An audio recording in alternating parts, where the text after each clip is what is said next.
बिस्मिल्लाहिर्रहमानिर्रहीम। अस्सलाम वालेकुम व्यूअर्स।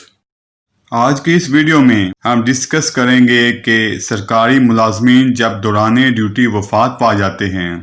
या किसी मेडिकल ग्राउंड पर रिटायर्ड हो जाते हैं तो उनके बच्चों में से किसी बच्चे को सरकारी जॉब के हसूल के लिए क्या क्या राय दी जाती है। तफसील में जाने से पहले हम सबसे पहले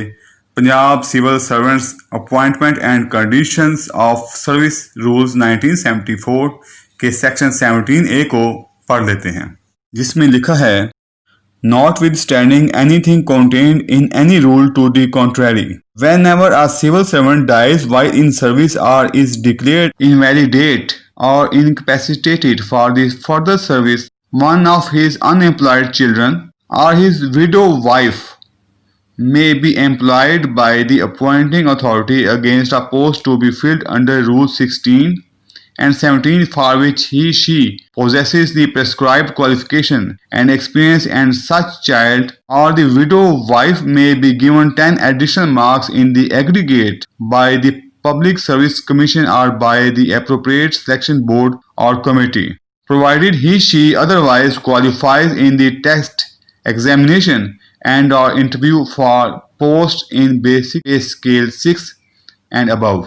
इसी में आगे लिखा है provided further that one child or widow wife of government servant who dies while in service or is declared invalidated incapacitated for further service shall be provided a job against post in basic pay scale 1 to 5 and the post of junior clerks basic pay scale 7 in the department in which the deceased government servant was working, without observing our formalities prescribed under the rules procedure, provided such child the widow wife is otherwise eligible for the post. इसमें लिखा है कि जब कोई सरकारी मुलाजिम दौरान duty वफात पा जाता है या फिर किसी मेडिकल ग्राउंड वगैरह की वजह से उसकी रिटायरमेंट हो जाती है तो उसके बच्चों में से कोई बच्चा या उसकी बेवा या उसकी वाइफ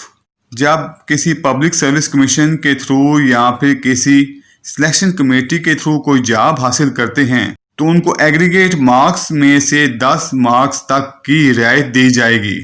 लेकिन साथ ही उन्होंने कदगन लगा दी है उम्मीदवार जब इस जॉब के लिए अप्लाई करेगा तो उसको उस जॉब की क्वालिफिकेशंस पूरी करनी पड़ेंगी, टेस्ट एग्जामिनेशन और इंटरव्यू उसको क्लियर करना पड़ेगा, लेकिन एग्रीगेट मार्क्स में उसको 10 नंबर तक अजाफी दिए जाएंगे। इसी सेक्शन 17A के दूसरे पैरे में ये लिखा हुआ है कि जब कोई ऐसा सरकारी मुलाजिम दौरान ड्यूटी वफात पा जाता है या किसी मेडिकल ग्राउंड वगैरह की वजह से रिटायर्ड हो जाता है तो उसके बच्चों में से कोई एक बच्चा